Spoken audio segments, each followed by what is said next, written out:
हाल ही में डीआरडीओ ने अग्नि 5 मिसाइल का एक सक्सेसफुल टेस्ट किया जिसने दुनिया भर के डिफेंस रिसर्च एजेंसीज को हिला के रख दिया है। बट वेट, भारत के पास तो पहले से ही अग्नि 1, 2, 3, 4 और पृथ्वी जैसे न्यूक्लियर केपेबल मिसाइल्स है जो कि ऑलरेडी ऑपरेशनल स्टेटस में है और किसी भी क्राइसिस के वक्त डिप्लॉय भी किए जा सकते हैं। तो फिर अग्नि 5 बनाने की क्यों जरूरत पड़ गई थी? क्या है ऐसा इस एक मिसाइल में जिसने भारत के दुश्मन चाइना और उसके ऑफिशियल गुलाम पाकिस्तान तक की नींद उड़ा के रखी हुई है?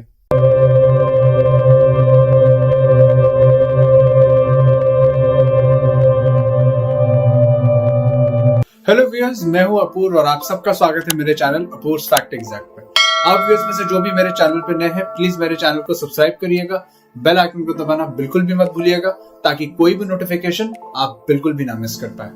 अग्नि की 5 मिसाइल सीरीज में अग्नि 5 एक आईसीबीएम यानी कि इंटरकॉन्टिनेंटल बैलिस्टिक मिसाइल है। आईसीबीएम मिसाइल्स वो होते हैं जिनकी रेंज 5500 किलोमीटर या उससे ऊपर की होती है।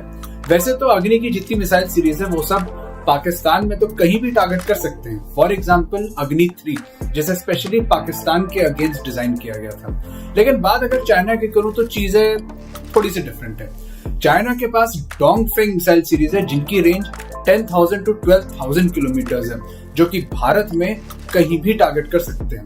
लेकिन बात अगर भारत की जाए तो भारत की न्यूक्लियर कैपेबिलिटी अभी तक चाइना के सदर्न सिटीज तक की ही लिमिटेड थे, जिनमें शंघाई और ग्वांगजू जैसे सिटीज आते हैं। टू केटर टू दिस, अग्नि 5 एक गेम चेंजर मिसाइल है जिसकी गिरफ्त में हमारा ईस्टर्न पड़ोसी पूरी तरीके से आता है। ये वैसे हमारे देश के लिए बहुत ही गर्व की बात है क्योंकि यूएन सिक्योरिटी काउंसिल जिसके 5 permanent members for example US, Russia, UK, France और चाइना, ये एक लौते कंट्रीज थे जिनके पास आईसीबीएम कैपेबिलिटी थी। अब भारत भी एक आईसीबीएम कैपेबल कंट्री हो गया and the first country outside the UN security council to have an ICBM capability. Moreover, ये मिसाइल चाइना के अगेंस्ट भारत के लिए एक स्ट्रॉन्ग डेटरेंट का काम करेगा। लेकिन बात सिर्फ यहीं पे खत्म नहीं होती है। हमारे लिए ये जानना जरूरी है कि आखिर इस मिसाइल में ऐसा है क्या जिसमें चाइना जैसा स्ट्रॉन्ग एडवर्सरी इतना ज्यादा इंटरेस्ट ले रहा है टू दी एक्सटेंट कि उसने अपने एक स्पाई शिप को मालदीव कोस्ट के पास डिप्लॉय किया था इस मिसाइल की टेस्टिंग को मॉनिटर करने के लिए।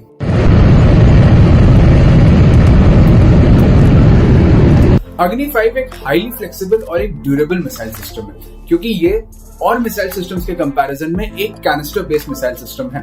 कैनिस्टर बेसिकली एक मिसाइल ट्यूब होता है जिसके अंदर मिसाइल को स्टोर किया जाता है जो इसे मोबिलिटी देता है, और ये वही सिस्टम है जिसे आप usually truck mounted missile systems में देखते हैं। फॉर एग्जाम्पल दी S-400 जिसे भारत ने हाल ही में रशिया से परचेज किया।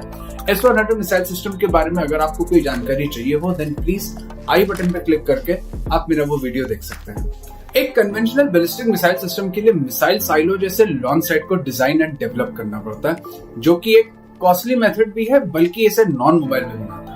इस नॉन मोबिलिटी का एक बहुत बड़ा डिसएडवांटेज ये है कि एनिमी इंटेलिजेंस को इसकी लोकेशन पता लग सकती है और हो सकता है वो कोई साबोटाज ऑपरेशन प्लान करे इस मिसाइल को डिसेबल करने के लिए। लेकिन एक कैनिस्टर बेस्ड लॉन्च सिस्टम हमारे देश को फ्लेक्सिबिलिटी देता है कि किसी भी टाइम कहीं भी मूव करके हम इस मिसाइल को लॉन्च कर सकते हैं। इसका एक बहुत बड़ा एडवांटेज ये है कि ये मेथड ना सिर्फ कॉस्ट इफेक्टिव है बल्कि हमारे दुश्मन देशों के लिए एक नाइटमेयर है क्योंकि इस मिसाइल की कांस्टेंट मूवमेंट की वजह से वो इसकी एग्जैक्ट लोकेशन को कभी आइडेंटिफाई ही नहीं कर पाएंगे।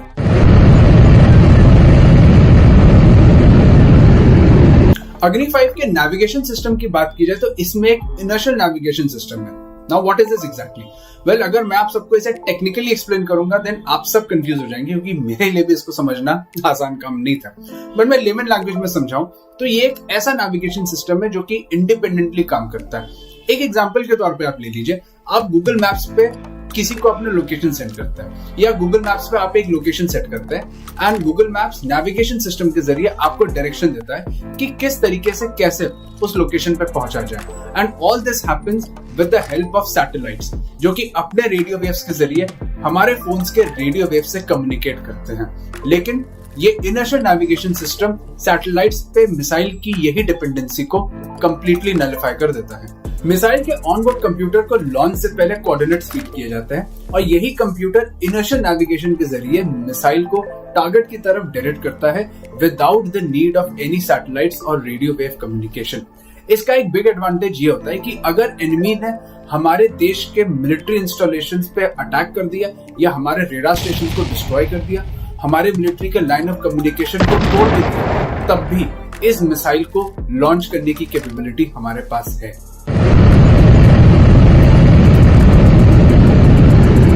वैसे तो इनिशियल टेस्ट के दौरान डीआरडीओ ने स्टेटमेंट दिया था कि इस मिसाइल की रेंज 5000 किलोमीटर है, बट 15 दिसंबर 2022 वाले टेस्ट पे मीडिया ने इस मिसाइल की रेंज को 7000 किलोमीटर पे कंफर्म किया due to the use of composite materials after 20% weight reduction.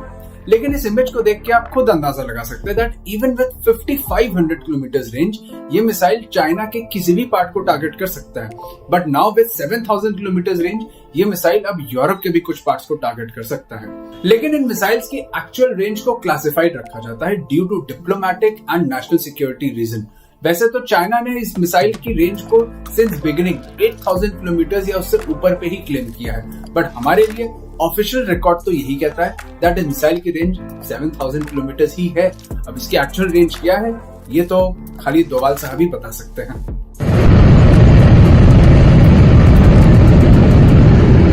अब बात मैं करूं इस मिसाइल की टॉप स्पीड के बारे में, तो ये एक 3 स्टेज मिसाइल सिस्टम है जो कि एक स्पेस रॉकेट की तरह अपर एटमॉस्फेयर में जाता है आफ्टर सेवरल स्टेज सेपरेशन, और जहां फाइनल स्टेज में सारे न्यूक्लियर वॉरहेड्स एटमॉस्फेयर में री एंट्री करते हैं, moving towards the designated targets at speeds of Mach 25 which is 36,000 kilometres per hour. 36,000 kilometres per hour, I mean that is beyond insane. किसी भी देश की एयर डिफेंस सिस्टम के लिए इतनी हाई स्पीड का interception is very very difficult.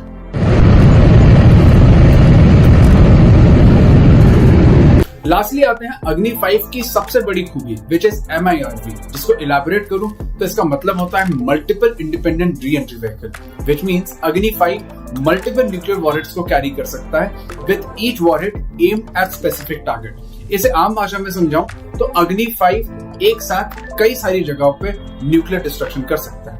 Russia और USA के पास जो MIRV मिसाइल्स है वो एक साथ 10 न्यूक्लियर वॉरहेड्स को कैरी कर सकते हैं, एंड नाउ ये दोनों देश एक ऐसे मिसाइल पे काम कर रहे हैं जो एक साथ 20 न्यूक्लियर वॉरहेड्स को कैरी कर सके। वही बात अग्नि 5 की करें तो इस मिसाइल में टोटल 5 न्यूक्लियर वॉरहेड्स कैरी किए जा सकते हैं, विच मींस 5 न्यूक्लियर लॉन्चेस का काम ये मिसाइल एक ही लॉन्च में कर देगा। नॉट ओनली दिस, MIRV दुनिया भर के कई सारे मिसाइल डिफेंस सिस्टम्स के लिए किसी हेडेक से कम नहीं है। व्हाई? क्योंकि MIRV मिसाइल्स में कुछ डिकॉय वॉरहेड्स भी रखे जाते हैं, और ये डिकॉय वॉरहेड्स दुनिया के किसी भी एनिमी कंट्री के मिसाइल डिफेंस सिस्टम को गुमराह करते हैं, और इन डिकॉय वॉरहेड्स में जो एक्चुअल वॉरहेड है वो एक्चुअल वॉरहेड अपने टारगेट की तरफ जाके अपना काम करते हैं। अब आते हैं कुछ क्वेश्चंस पे जो इस मिसाइल टेस्ट की वजह से रेज होते हैं। तो पहला सवाल ये रेज होता है कि भला इस मिसाइल टेस्ट से भारत को क्या फायदा हो सकता है और इससे भारत क्या साबित करना चाहता है। वेल, न्यूक्लियर वॉर जैसी चीज कोई भी देश नहीं चाहेगा, भारत भी न्यूक्लियर वॉर नहीं चाहता है, क्योंकि हिरोशिमा और नागासाकी बॉम्बिंग्स के बाद जो सर्वाइवर्स थे उन सर्वाइवर्स की फैमिली में आज भी कई तरीके के जेनेटिक डिफेक्ट्स देखे जा सकते हैं। Nuclear missiles are only for deterrence purposes, they are not for offensive purposes, ताकि हमारे दुश्मन देश हमें हल्के में ना ले और हमारे किसी शहर को एक न्यूक्लियर वेपन की मार ना झेलनी पड़े। अब एग्जाम्पल के तौर पे आप चाइना को ही ले लीजिए, जो एक कंट्री से ज्यादा एक गुंडा है, जो साउथ चाइना सी पर अपनी गुंडागर्दी करता रहता है, जो वहां के बसे कंट्रीज जैसे कि सिंगापुर, फिलीपींस, वियतनाम, जिनका साउथ चाइना सी पे मैरीटाइम बॉर्डर है, उनके मैरीटाइम बॉर्डर्स को डिसरप्ट करता है, वायलेट करता है, उनकी शिपिंग को नुकसान पहुंचाता है। ऐसे गुंडे को लिमिट में रखने के लिए ये मिसाइल्स बहुत कारगर होते हैं, क्योंकि हिंदी में एक कहावत है, शक्ति ही शक्ति का सम्मान करती है। नेक्स्ट क्वेश्चन ये रेज होता है कि आखिर अग्नि 5 हमारे दुश्मनों पे क्या असर डालेगा। वेल, इसकी शुरुआत मैं करता हूं पाकिस्तान से, जो कि एक आर्म्स रेस में लगा हुआ है भारत के against in spite of their economy running in minus. 1974 में जब भारत ने अपना पहला सक्सेसफुल न्यूक्लियर टेस्ट किया था, ऑपरेशन स्माइलिंग बुद्धा, तब के पाकिस्तानी पीएम जुल्फिकार अली भुट्टो ने कहा था that we will get our atom bomb even if the people of Pakistan will have to eat grass. और आज की डेट में वही हो रहा है। पाकिस्तान के लोगों के पास बेसिक खाना तक खरीदने के पैसे नहीं है, still Pakistan will go out of its way to develop MIRV technology for its nuclear missiles. The same thing जो आज नॉर्थ कोरिया कर रहा है। वही बात चाइना की करूं तो चाइना के लिए भी ये एक मैटर ऑफ कंसर्न है, क्योंकि पहले भारत की स्ट्राइकिंग रेंज में वहां के सदर्न पार्ट्स आते थे जिसमें शंघाई और ग्वांगजू जैसे सिटीज है, लेकिन अब अग्नि 5 के बाद से चाइना का पूरा चाइना भारत की स्ट्राइकिंग रेंज में आ गया है, जिसमें चाइना का कैपिटल बीजिंग भी है। चाइना क्योंकि यूएन सिक्योरिटी काउंसिल का मेंबर है, तो चाइना अपनी पावरफुल पोजीशन को यूएनओ में यूज करके भारत के लिए रोड ब्लॉक्स खड़े कर सकता है, जिसका एक एग्जांपल है न्यूक्लियर सप्लायर्स ग्रुप में भारत की एंट्री को बार-बार रोकना। आखिरी सवाल, क्या हमें भारत चाइना के बीच एक न्यूक्लियर वॉर की पॉसिबिलिटी को लेकर वरिड होना चाहिए? अगर भारत का न्यूक्लियर डॉक्ट्रिन मैं बताऊं तो हमारा न्यूक्लियर डॉक्ट्रिन साफ कहता है no first use policy of nuclear weapons. इन वेपन्स का इस्तेमाल खाली रिटेलिएशन पे होगा अगर हमारे दुश्मन ने हम पे nuclear weapon of any type का यूसेज किया है। एंड अस्टोनिशिंगली चाइना का न्यूक्लियर डॉक्ट्रिन भी एग्जैक्टली यही बात कहता है। ऑब्वियसली एक रीजन है इसके पीछे, क्योंकि भारत और China they are economic giants, और ये दोनों देश ये बात अच्छे से समझते हैं कि किसी भी देश से न्यूक्लियर वॉर उन्हें सिवाय घाटे के और कुछ भी नहीं देगा।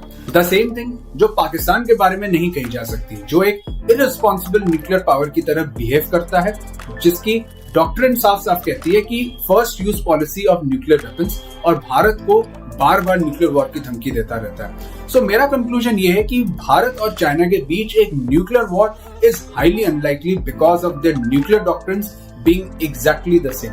आप सबको क्या लगता है, क्या हमें भारत चाइना के बीच एक न्यूक्लियर वॉर की पॉसिबिलिटी को लेकर वरिड होना चाहिए? नीचे कमेंट सेक्शन में अपने ओपिनियंस मुझे जरूर दीजिएगा। सो व्यूअर्स, आज की वीडियो में बस इतना ही। आई होप आप सबको मेरा ये वीडियो पसंद आया हो। आप सबका बहुत धन्यवाद मेरा ये वीडियो देखने के लिए।